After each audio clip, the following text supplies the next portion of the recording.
विश्व प्रसिद्ध कोणार्क उत्सव और अंतर्जातीय बालुका कला महोत्सव अवसर में स्वच्छता वार्ता नहीं गणदौड़ कार्यक्रम अनुष्ठित हो जाइछि। ओडिशा पर्यटन विभाग सहायता बसंतमंजरी पाठागार पक्षर आयोजित होता यह गणदौड़ सूर्य मंदिर शुभारंभ हो चंद्रभागा बेलाभूमि निकट में शेष होता। स्थानीय विधायक तुषारकांति बेहेरा मुख्य अतिथि भाव जोगदे सबुज पताका देखाई गणदौड़ शुभारंभ करते। चंद्रभागा निकट में उद्यापित कार्यक्रम होता। 3 जण विजयी को अनुष्ठान पक्षर पुरस्कृत करा। कोणार्क को सुस्थ सबुज और स्वच्छता रखिबापई यह कार्यक्रम उद्देश्य बोली आयोजक संपादक रामकृष्ण महांती मत व्यक्त करथिले। जो विशाल गणदौड़ आयोजन करा जायछि से अवसर समस्त मोर शुभेच्छा एवं अभिनंदन जनाऊँगी।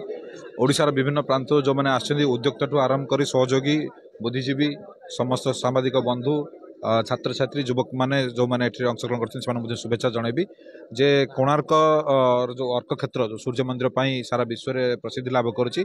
आज आरंभ होगा जाऊँगी इंटरनेशनल सैंड आर्ट फेस्टिवल ता सहित dance festival.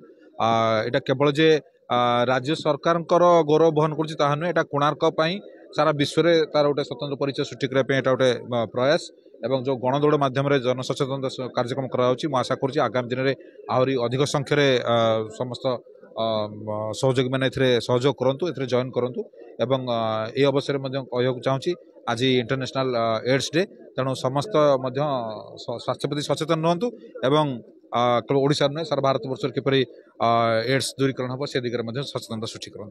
कोणार्करू Prakash Kandi report, HR TV Odia.